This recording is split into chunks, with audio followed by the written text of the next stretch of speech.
el Foro Fiscal.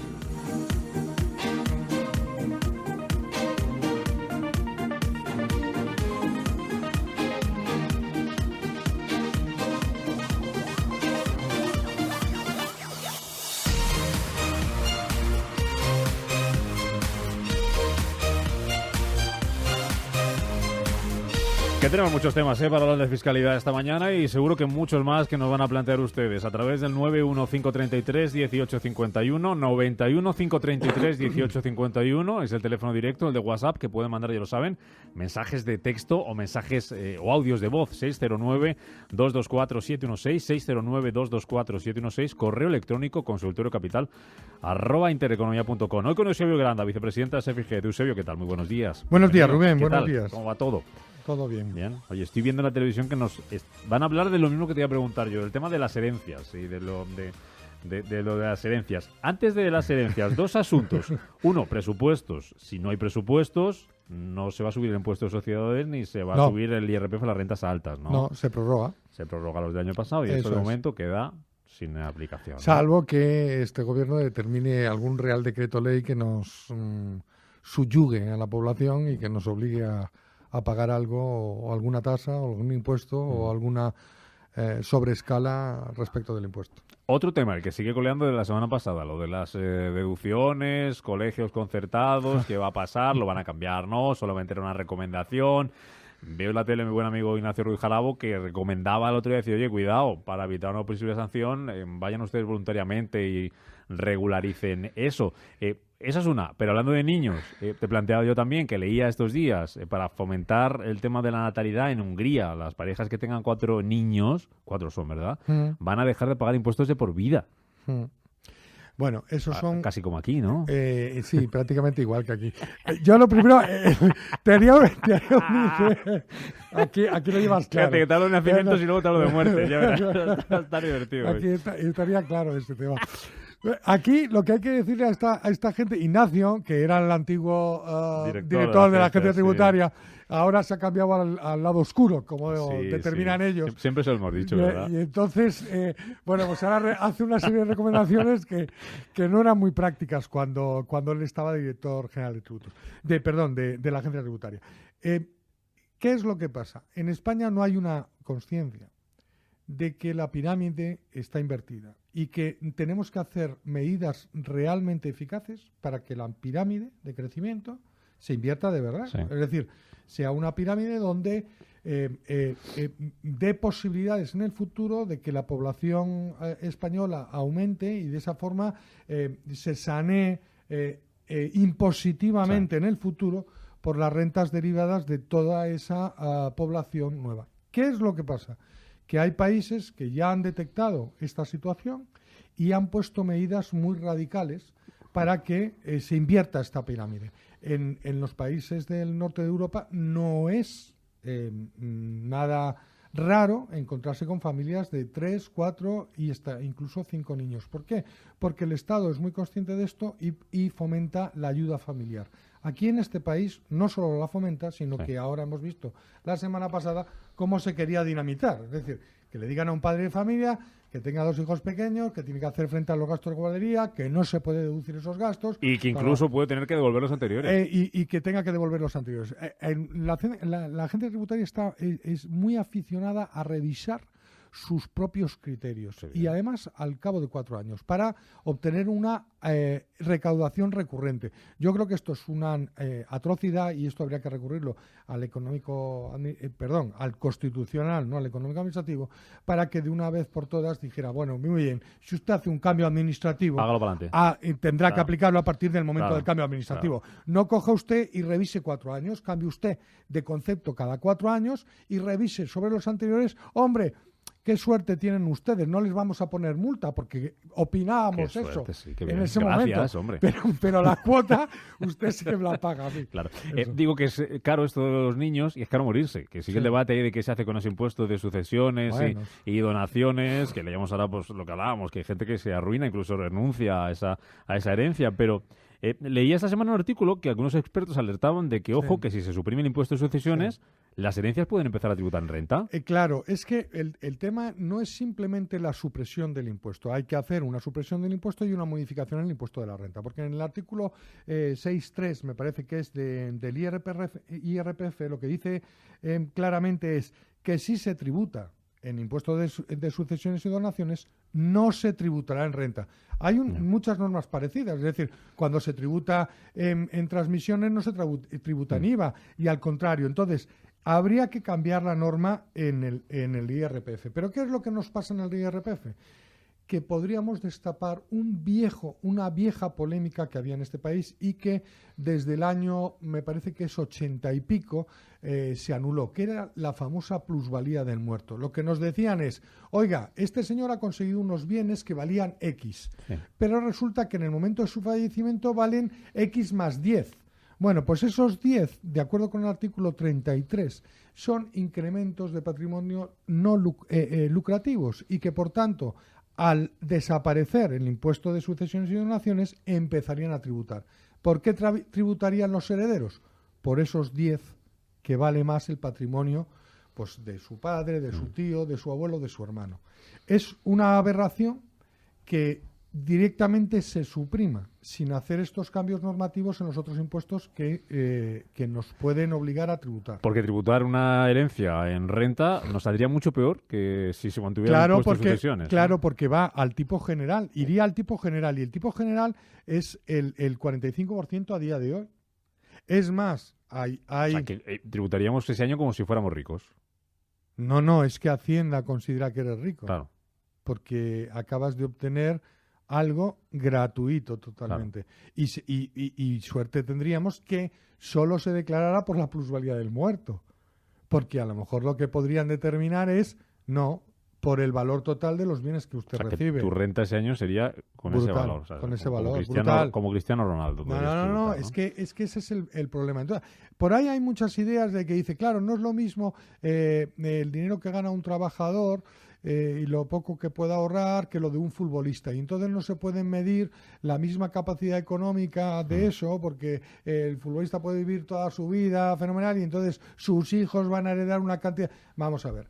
Lo que hay que tener es un poco de sentido común y fijarse en las legislaciones de otros países, ¿no? Es decir, quizá esto se soluciona poniendo unos mínimos exentos relativamente altos. Es decir, por ejemplo, yo me estoy acordando ahora, Estados Unidos, el mínimo exento de tributación son $5.200.000. Es decir, si tú recibes una herencia inferior a ese dinero, no tienes que pagar, ¿vale? Creo que eso, ¿qué es lo que hay que tomar? ¿Qué problema hay con las herencias? Problema casi todo de todos los que renuncian a las herencias. La mayor parte de las herencias está constituido por inmuebles. O es la parte más importante, ya sea la vivienda de los progenitores o ya sean varias viviendas, la vivienda de veraneo y todo lo demás. Sí. ¿Qué es lo que pasa? Que las comunidades autónomas ponen un valor de transmisión para esas viviendas que muchas veces es irrealizable a día de hoy. Eso hace que el contribuyente, es decir, aquel que haya recibido esa herencia, tenga que en 6 meses liquidar la cuota en Hacienda. Bueno, vamos a ver una cosa. No se puede regular para estos casos que la tributación no es que sea menor, podemos mantener las mismas tablas, pero que el valor se aproxime lo máximo posible al valor de mercado. En segundo lugar, hay un impuesto que es aberrante, que cada vez tiene más importancia, sobre todo para los grupos 1 y 2 del impuesto de sucesiones, que es la plusvalía municipal. Es aberrante porque son las viviendas que se heredan se han adquirido pues en los años 60, en los años 50 y resulta que el ayuntamiento determina que hay una plusvalía del terreno, el incremento del valor de los terrenos de naturaleza urbana, porque resulta que tienen que pagar pues por un piso de 200, 300.000 euros, pues nos encontramos con una cuota tributaria en este impuesto pues de algo más de 15, 16.000, 18.000 euros.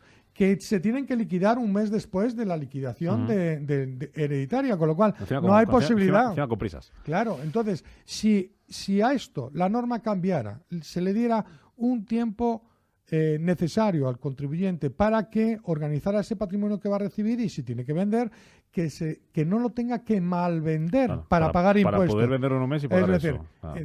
Que tenga las herramientas necesarias para que contribuya, pero que contribuya de una forma coherente. Vamos con los oyentes, si está esperando hace un ratito María Luisa. María Luisa, ¿qué tal? Buenos días. Hola, buenos días. Cuéntenos. Tenemos alquilado un piso y bueno, no nos han pagado año y unos meses y entonces hemos tenido que iniciar un proceso de desahucio. Los gastos de los abogados son deducibles en la declaración de la renta. Por supuesto. ¿Y cómo tengo que hacer para no declarar lo que me tendrían que haber pagado? No es no declararlo, sino que hay una casilla en la renta que le va a permitir a usted incorporar las rentas no percibidas de ese alquiler para que funcionen como si fuera un menor ingreso. Entonces, tanto los gastos de ese procedimiento como esas rentas no percibidas tienen un efecto en la declaración y si no se lo puede deducir totalmente este año, sí podrá deducírselo en ejercicios futuros hasta un máximo de 4 años. En eso la legislación se ha cambiado desde hace dos años y medio, con lo cual usted sí se va a poder favorecer de esa medida. ¿Cualquier gasto de abogado lo puedes meter en la renta? No, el coste de abogado directo con esto. Cualquier coste de abogado, no sé. Como cualquier juicio. Sí. Bueno, juicio, hay límites. Por ejemplo, en los temas laborales hay límites de 2.500 euros, me parece que es recordar. Sí. No haga mucho caso porque sé que hay límite, pero hay tantos límites en la declaración que a veces... Pero creo que es un máximo de 2.500 euros. Bueno, vamos a seguir con más llamadas. Pedro, ¿qué tal? Buenos días. Hola, buenos días. Buenos días. Sí, mire, yo soy una persona que estoy divorciado y me he venido degravando el mínimo por descendientes hasta que mi hija cumplió los 25 años. Luego mi hija, pues ya una vez que cumplió los 25 años ya no lo metía en la declaración, pero en el año 2017 le fue reconocida una discapacidad del 33%. Mi hija no vive conmigo, no está empadronada aquí, es donde yo vivo, pero yo entendí que como antes se tenía derecho, mediante convenio regulador, a que al mínimo por descendientes, hasta los 25 años, una vez que le fue reconocida la discapacidad del 33%, volvía a tener ese derecho. Y aquí está mi pregunta, es si es así o ya no puede ser así. Porque es que Hacienda me dice que no, que al no convivir conmigo, pues... Ese es el problema, ese es el matiz que hay, es la convivencia. Y como convive con su otro progenitor, es el otro progenitor el que tiene derecho a la deducción. Pero es que mi duda está, si antes tenía derecho, ahora ¿por qué no? No. Antes usted tenía derecho por el mero hecho de tener hijos y de menores de 25 años. Sí. Porque le permite la ley deducirse el 50% a cada uno de los cónyuges. Pero en este caso en concreto está ligado con la convivencia del menor con el progenitor. No por el mero hecho de ser hijo, sino por la convivencia. Pero es que antes tampoco convivía conmigo cuando... Pero no, pero es que antes le permitían por el mero hecho de tener el hijo, es que es distinto. Una cosa es la convivencia y otra por ser padre, vamos a decirlo de esa manera. Es decir, son comportamientos legales diferentes, vamos a decirlo así, o interpretaciones legales diferentes de la agencia tributaria. ¿Es injusto? No lo sé. Quizás sí, porque verdaderamente se debe aplicar con el progenitor que conviva. Es que a mí la duda me surge porque, claro, teniendo la normativa de la AEA, de la agencia tributaria, que dice que no hay mínimo de edad si hay una discapacidad del 33% de ahí. Pero porque va inherente a que usted es progenitor de ese hijo que se va a deducir el 50%. Gracias, Pedro. Gracias. Tengo una consulta, por cierto, por correo que viene al pelo, porque es parecido en cuanto a la edad. El tema de 25 años. Dice, ¿puedo desgravar por mis 2 hijos mayores de 25 años que viven conmigo, que no tienen rentas de trabajo y que están a mi cargo? Échelos de casa.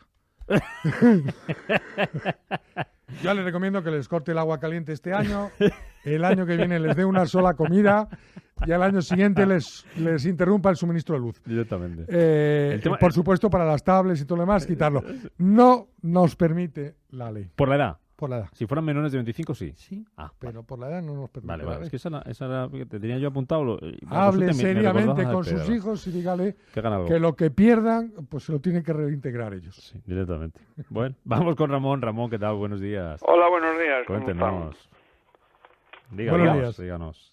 ¿Oiga? Sí, lo oímos. Cuéntenos. Buenos días. Mire, yo tuve unas pérdidas patrimoniales con la venta de valores en el año 16 y 17 y sin darme cuenta de que al hacer la declaración de la renta automáticamente el sistema me hacía unas deducciones del 10 o el 15%, no recuerdo bien, que lo hacía de la base imponible del ahorro. Sí. Entonces mandé una carta a Hacienda diciéndoles que tuvieran en cuenta eso. Y entonces me contestaron que lo tenían en cuenta y tal y cual. Pero posteriormente he recibido una carta porque yo en el año 2018 tuve beneficios y digo, qué bien, porque ahora voy a compensar las pérdidas que tenía del 16 y 17 con estos beneficios del 18. Y ahora me mandan una carta, un oficio de estos, diciéndome que no procede Porque usted no ha incorporado en los ejercicios anteriores la base imponible negativa, ¿correcto? Sí, es que como eran pérdidas, pues no podía hacer nada. No, es que hay una casilla para indicarlo. Entonces, ahí el procedimiento que hay que iniciar es contestar a ese escrito, que o bien es requerimiento o bien es una notificación previa de una paralela. Hay que contestar a la Administración adjuntando los impuestos de los ejercicios anteriores, indicando que no se relacionó correctamente las pérdidas obtenidas en ese ejercicio y que, por tanto, deben ser aplicables en el ejercicio 2018. ¿Qué es lo que pasa? Que la agencia tributaria a lo mejor le puede decir que la declaración del contribuyente se presume cierta y como no hizo la modificación en su momento oportuno no podrían ser aplicables para este ejercicio. Pero eso es una situación, yo creo que sería excesiva por parte del funcionario que lo determinara, pero sí se podría encontrar en esa situación, con lo cual a lo mejor le harían tributar por el 2018 y reconocer las pérdidas para ejercicios futuros. Yo he pedido una entrevista con ellos. ¿Y se la van a conceder? Por correo, no me han contestado. No. Espero que vaya allí y me atiendan y vean que puedo compensar esas pérdidas. Lamentablemente, la experiencia profesional nos dice que en esa entrevista no se soluciona nada, puesto que no es el actuario el que se va a entrevistar con usted, sino que va a ser un agente tributario y lo que le va a remitir es a la normativa fiscal. Bueno. Gracias, Ramón. Bueno, muchas gracias. Venga, vamos con un audio de WhatsApp. Buenos días, para el consultorio fiscal. Quería consultar cuando vendes acciones con beneficios. En la declaración de la renta te dicen la fecha de compra. ¿Qué pasa cuando has comprado en 5, 6, 7 veces varias partidas? ¿Qué fecha se pone? Muchas gracias. Habría que poner la fecha de compra de cada una de las acciones y la fecha de venta. Pues esto es muy sencillo. Es decir, es que hay operaciones que incluso que esas ganancias patrimoniales podrían no ser tributables, porque si nosotros estamos haciendo operaciones revolving, es decir, compramos unas acciones, las vendemos, aunque las vendamos en distinto plazo, pero están dentro de los 3 próximos meses y volvamos a comprar el mismo número de acciones correspondiente a las que vendimos en ese plazo, eso no se tributaría y sin embargo puede haber habido una ganancia patrimonial. Es decir, hay que informar fecha de compra, número de acciones o valor de esas acciones en este caso y fecha de venta con cada uno de los movimientos que hagamos. Eso es lo que nos dice la normativa, porque hay que calcularlo la ganancia patrimonial de acuerdo a el elemento patrimonial que nosotros vendamos, con lo cual tenemos una fecha de venta y una fecha de compra. Eusebio, en un mes estamos ya pidiendo cita casi con la agencia tributaria, ¿no?, para que nos haga la declaración. Sí, bueno, yo recomendaría que si tienen operaciones de este tipo consulten con algún miembro de la Asociación de Asesores Fiscales. Porque hay que tener en cuenta un mes vista de esa declaración. Dime en 30 segundos, cosas que no se nos deben olvidar. Pues si hemos tenido algún tipo de operación que nos produce una ganancia o pérdida patrimonial, si hemos tenido algún tipo de donación, si hemos o practicado algún tipo de donación, si hemos tenido algún incidente en nuestra vida laboral, pues esas son más o menos Sí, cosas que hay que tener en cuenta. Eusebio Granda, se fijet, que nos vemos en unas semanitas y ya estaremos ahí a las puertas calentando el teléfono para que la gente llame a pedir cita y nos llame aquí y resuelva sus dudas. Eso esperamos. Ayuda. Gracias, Eusebio. Muchas gracias.